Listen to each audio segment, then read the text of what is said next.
as we were discussing earlier, you got creative, right? So you're using AI essentially for everything in this. Now, people are using AI into real estate. They were finding really cheap homes, renovating them in a really systematic way, and then selling them to outstate investors. So what I realized about those homes were great. They were the most expensive homes in the neighborhood. So one of my superpowers and weaknesses is my impatience. For me, it was really only focused on my career in real estate and really jumped head into that. And I think my biggest thing now, what I do is I ask ChatGPT to ask me questions. You need a lot of houses. For 2025, my focus has been to optimize my current properties.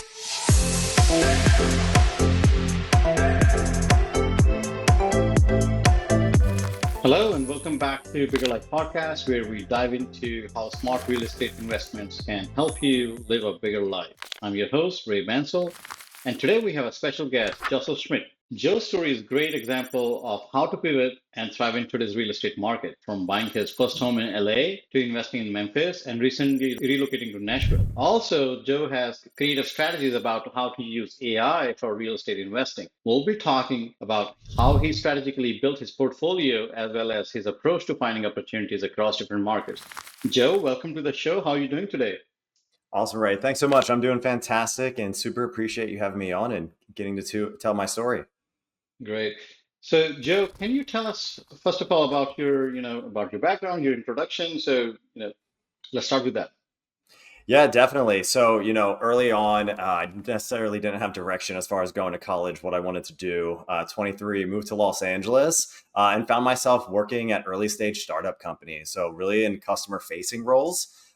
From there, that's really set me up in a position to start looking at real estate. And, as I mentioned, in 2019, I actually purchased my first home in Los Angeles in an area called Woodland Hills in the Valley. And I know that you did something to up the value of that home. So let's talk about to deep dive into that aspect of it. Yeah, definitely. So one of my superpowers and weaknesses is my impatience. And so, I didn't want to wait to save up 20% to purchase a home. And so I really took to heart that whole term of find the ugliest house in the nicest neighborhood, and essentially found a home and was able to figure out how could I put 5% down on that home, understanding that over time I would be able to increase that value. And also understanding I would have PMI, so the mortgage insurance that they had, with the mission of how could I push enough value in this home to eventually drop that off. Yeah, you can buy homes as little as 3.5, 5%, and you have a PMI, but guess what? You have locked in the value of that real estate, right? At that price point. Now you have a PMI, however, it can, when it appreciates on the total value. So that PMI is kind of negligible. And as Joe mentioned, if you can push up the value, which we'll hear from him how he did that, then you can refi it and get out of that PMI pretty quick. So what was your strategy, Joe, there? Yeah. So, when I purchased this home, as I mentioned, it was, the not the nicest home in this really nice neighborhood. And it had a lot of cosmetic things. Me personally, one thing that I wish I did better is pay attention to my dad as we went to Home Depot all the time and he did house projects. But, for me, the basics where I could paint and I could demo stuff. And so this house was really more cosmetic updates. And as I purchased that home, what I identified was that had great bones. And so by making changes, like painting the outside, putting new windows in, putting a new roof in, doing hardscaping, I learned that skill of one, working with contractors, but two, understanding how that could appreciate the value of the home. Now, when I purchased the home, I closed on December 19th, 2019. And we all know, 3 months later, the world essentially shut down and then real estate essentially changed. So it was a combination of finding a good deal at the right time and then essentially the market really changing. And that's when the whole interest rates dropped and home value started increasing. So that was definitely on my side as far as timing. You invested into LA and then you invested into other markets. Mhm. How did you find these markets and why did you go into other markets? Yeah. So before leaving LA, before investing in other markets, one of the things that as I was actually remodeling the front unit, I started learning about ADUs, so accessory dwelling units. And at this time, Los Angeles essentially adjusted its regulations on how easy it was to be able to put an ADU on your property. And really simple things like you didn't have to provide parking anymore. That then set me on this whole journey of investigating like what is an ADU and is my property like is it feasible to do that?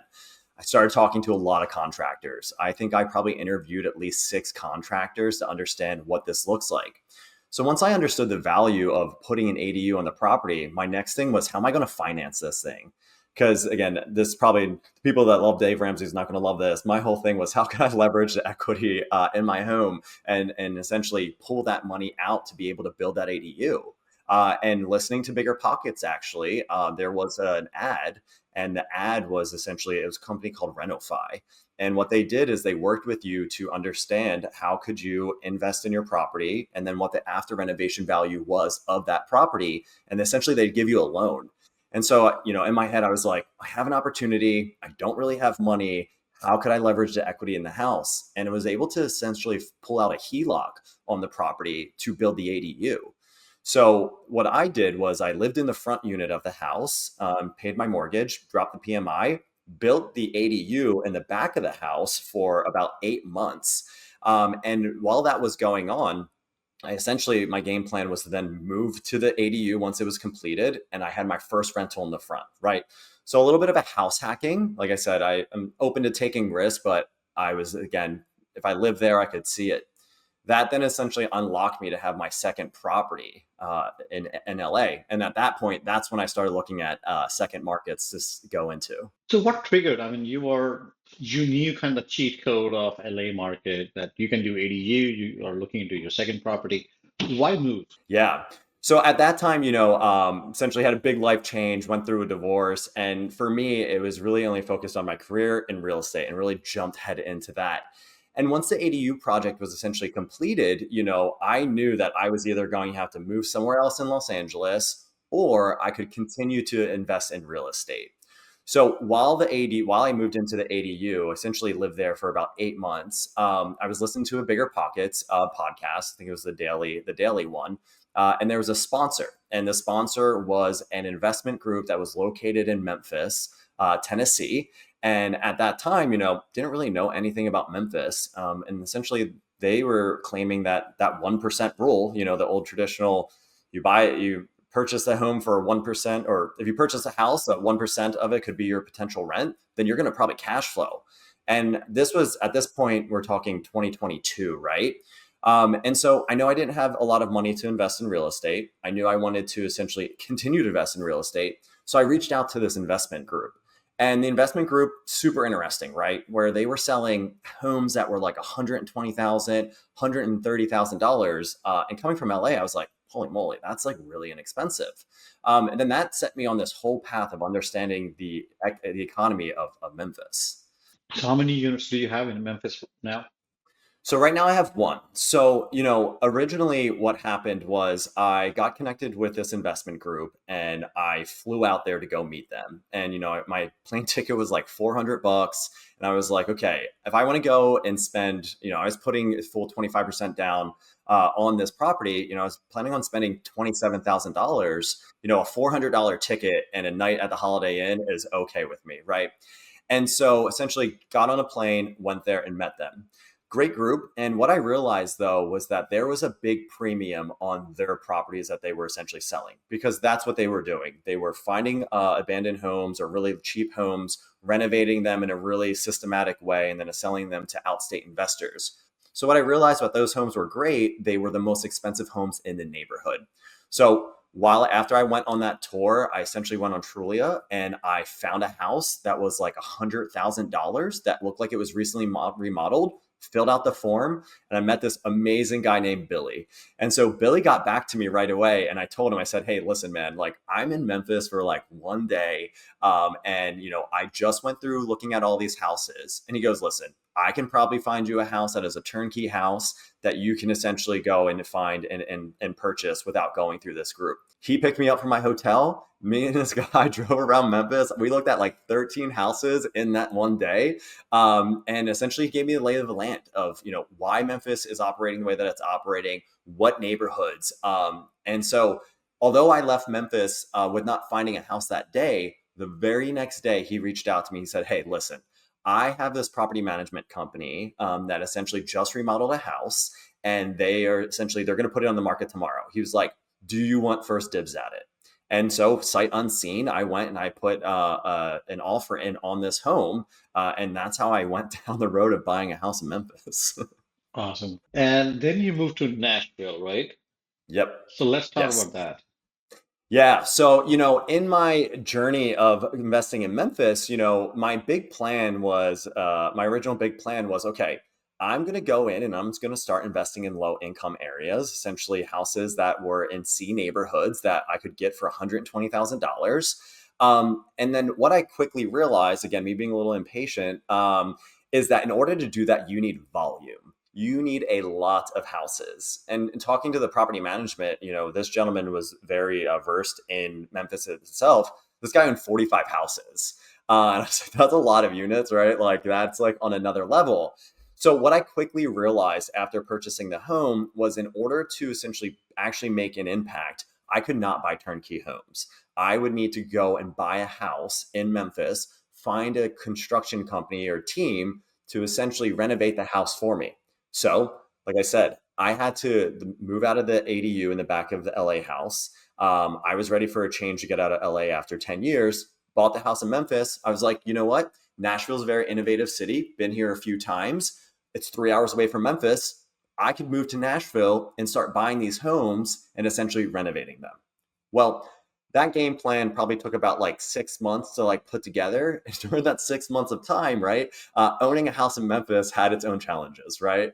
So I'll give you an example. Like first day I closed on a house, someone stole my mailbox, which was like not cool. And then the second part of it too is just there's interesting rules with the property manager that, if the house is vacant, you have to have it boarded up. They, at the time that they were doing the remodeling, they would not put the HVAC system in unless the tenant moved in because they were afraid that it was going to get stolen, right? And so there's all these complexities of it. So we placed a tenant in there. Tenant's great, but immediately started running into issues, essentially like, not getting rent on time. So get to Memphis, made me rethink my strategy of like, okay, do I really want to continue to invest in these areas? And is it essentially scalable, right? Because at this point now I'm like, okay, what is actually feasible? So moved to Nashville, paused the concept of buying more homes in Memphis, but I needed a place to live. And because it just hurt my heart renting, and knowing that my money was not going towards the equity of the house. And so April of last year, I purchased this home that I'm in now, and took on my biggest project of renovating a house that was built in 1925. As we were discussing earlier, you got creative, right? So you're using AI Mm-hmm. essentially for everything in this. Yep. Now, people are using AI into real estate and other facets of their life, but people are usually using it for like simple questions and answers and descriptions and whatnot.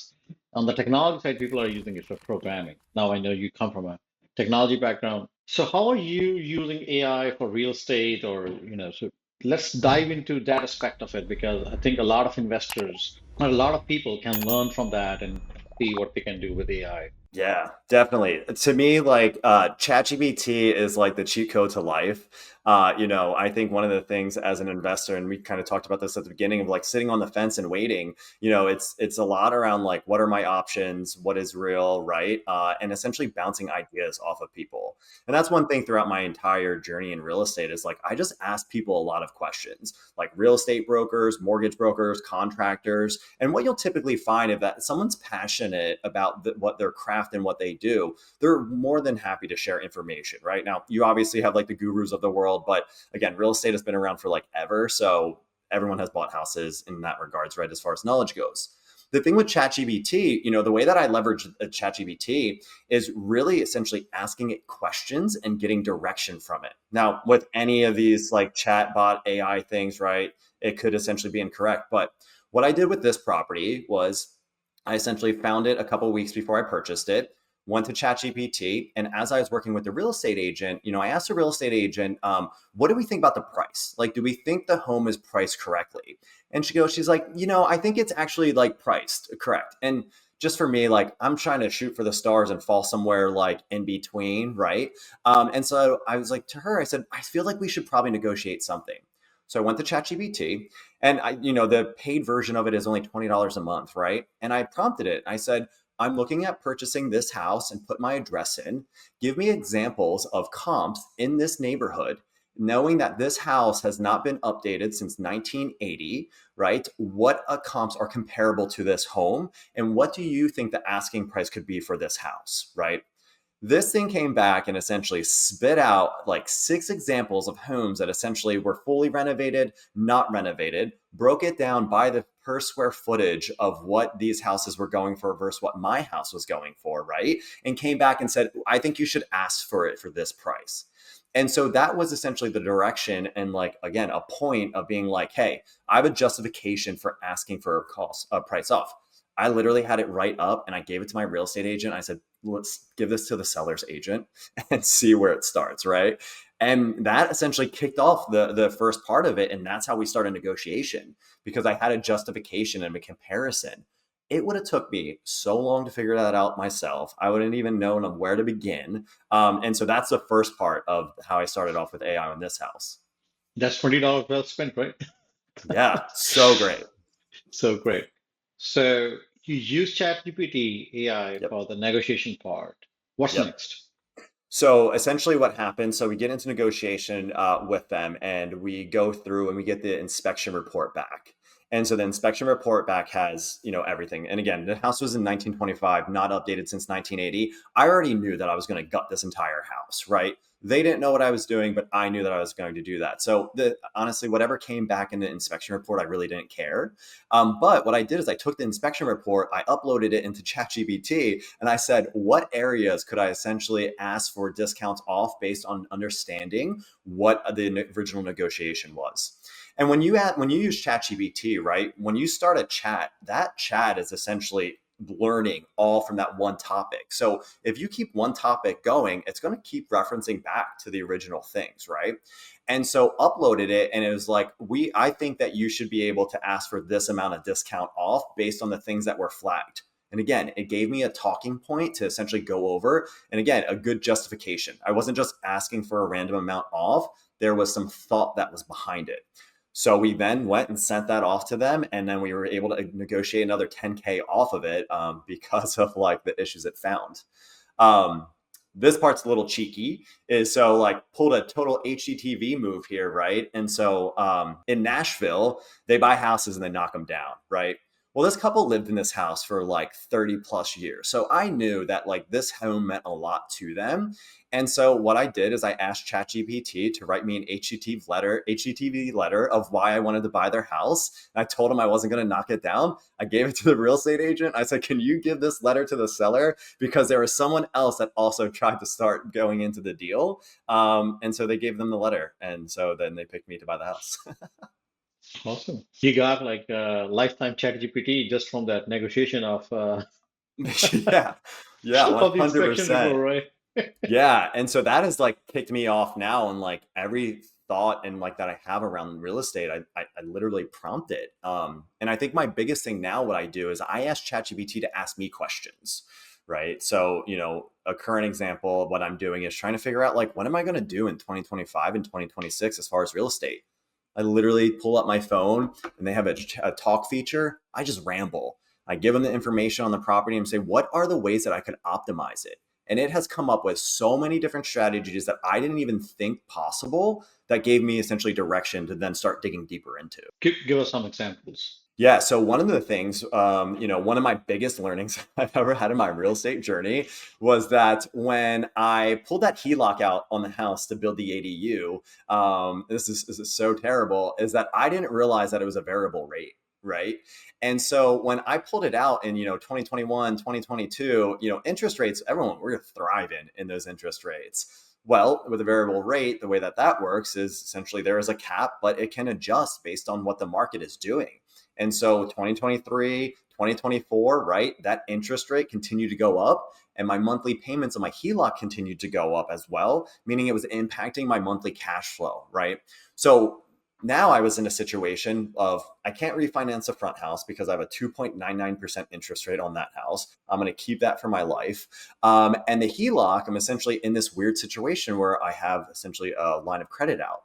So I pulled, I explained this scenario to ChatGPT and it essentially gave me a couple options. Option one was to look at a home equity loan, right? Do I essentially pay off the HELOC with pulling equity out of the house again because I have more appreciation? And then it gave me the cons of that, right? The benefits are is I get out of this variable interest rate, I have a standard rate, but I also don't know if I'm going to keep that real estate property for more than the next 2 to 3 years, right? So it doesn't necessarily make sense to go and take another line of credit out and then pay, say, $5,000 to get that mortgage out, right? I'm kind of in the same place. The second thing it then suggested is selling the Memphis house and essentially paying and pulling my money out of the Memphis house and paying down the HELOC. So then that way, I'm essentially lowering that actual loan itself and then improving and optimizing my performance on that one. The third one, which was the craziest one, and this is what I'm kind of like on this whole wave now, is like the concept of operation at scale, right? So one of its suggestions that it made was to essentially consolidate all the properties, sell all the properties, and buy an apartment complex, right? And so that then set me on this whole journey now where, I'm now investigating like, would it make sense for me to consolidate all my properties and then go buy an apartment complex? And that's where I'm kicking off now. Yeah. While apartment complexes are great, there are pros and cons, and I'm sure about that. And one of the things that I have kind of personally not invested into apartment complexes is majority of the times on the commercial side, the interest rates are, basically you have to refi every 5 years or 6 years or something like that. So it's not like a standard 30 years. So while there are people and companies who only invest into apartment complexes and commercial. But then I have also talked to people where they started off as a commercial, but then they pivoted more towards the single family homes or the residential side of the ball game. But they're doing it in volume. So it kind of becomes commercial at that. But from a mortgage standpoint, it's still residential mortgage where it's locked in for 30 years. So again, food for thought. Yeah, no, it's and it's so interesting. It actually said the same thing, right? The pros and cons of it, right? Is it then said, the interest rates. And so what I started doing is, actually asking it to run numbers for me. So now I'm using ChatGPT to run all my numbers. And the really cool thing is in some of them, you can essentially just drop the link to the listing and it will give you all the scenarios of it. And that's exactly what's happening now of what I'm finding out with these apartments is one, I didn't know what a DSCR loan was to begin with. ChatGPT educated me on that. And like exactly what you said, the math's just not mathing out right now with the interest rates, right? Yeah. And so again, it's leveraging it to understand what potential options and then continue to dig a little bit deeper. And Joe, have you investigated on the tax side of things, how to save taxes, or I know that you were doing something. So where is that going? Yeah. So again, same thing. It's not I'm like the biggest cheerleader for ChatGPT, but again, my like financial literacy came from like my parents. My dad's like the best dude in the entire world. Worked at the same company for 40 years. His whole thing was retire, save money. And so understanding taxes wasn't anything that we learned in school or anything like that. And so I've leveraged ChatGPT to understand like I have this real estate portfolio. What can I do? So last year, right before tax season started, I again started investigating like, what could I do with these properties? First thing that I learned about was cost segregations, and I didn't know anything about that. And so it essentially drove me in examples of all of these things. And could that be a strategy? The second thing that I learned was that, short-term rental loopholes, right? The idea of essentially leveraging your current property and doing a short-term rental for a short amount of time to be able to then write off some money on your W-2s. And so understood all of these different strategies of what is like potential. Since my situation is I'm passively investing in it and my current role doesn't allow me to essentially do it 24 hours a day, a little bit stuck. But I think the main thing it's taught me is just like actually how taxes work and what strategies do exist out there. And then even things with like bonus depreciation. I didn't know any of that last year. And again, I just ask it like, what should I do with my portfolio and literally give it my numbers and who knows where all that information is going, we'll find out. But like, yeah, it like taught me a lot as far as what options I have. Great, great. So what's the next move for you? This is what all you have accomplished so far. How did you look at real estate for 2025 and beyond? Yeah. So, with this property, the original vision of it was I purchased the property. I ran the same playbook where I put 7% down on the house. I fully renovated this entire property. And so, my after renovation of this home was expected to come back at 525, right? And it got it appraised actually last week and it came back at 575. And so, in 2 weeks, I actually dropped the PMI off of this house, which is really great. I took two bets on this house. One, that I was going to be able to improve it enough to drop the PMI because, again, I don't ever really want to put 20% down on any property. Like, I just don't want to have that much cash on hand. And two, don't really want to do that. The second thing I was banking on that interest rates would change, based on that. That has not become true yet, right? So for this property, there's there's three paths that I essentially could go down. I could, rent this house out, but with interest rates being as high and even dropping the PMI, I probably just break even. Nashville appreciates really well, and it's the biggest city of innovation. So I could definitely rent this out, someone cover my mortgage. I make no money off of it, sell this thing in a couple years. The second avenue that I started looking down was actually doing the same thing of building an ADU on this property. Because in my LA house, my front house actually doesn't make me that much money. All my money comes back from the ADU side of the house. So I was like, let me try to run that. Met with three contractors. The cost of building an ADU in Nashville, construction is very expensive here right now. And again, the numbers don't math out. The third option is essentially waiting to my 2-year mark and selling the house, pulling out all my capital, all my gains that I made in it, and then going and using that to potentially buy that apartment complex that I was mentioning in 2026. So for 2025, my focus has been to optimize my current properties, essentially get this house all wrapped up, understand where the market's at, save some more cash, and essentially set myself up for 2026 to do another acquisition. Well, thanks for sharing all the knowledge over here, and we appreciate you being on the show. Great advice. Thank you for joining us. And finally, if our listeners want to learn more about you and they want to connect with you, what's the best way to get in touch with you? Yeah, definitely. So you can find me on Bigger Pockets. If anyone has any questions, always happy to share any information. So shoot me a message on there. Find me on LinkedIn as well under Joseph Schmitt. If you follow me on Instagram as well, it's Joseph N Fitz, Fitz being my Labradoodle. Thank you. And thank you to everyone listening to Bigger Life Podcast. If you're looking for more tips on building wealth through real estate, make sure to subscribe. Until next time, keep living bigger, better, bigger life. Thank you.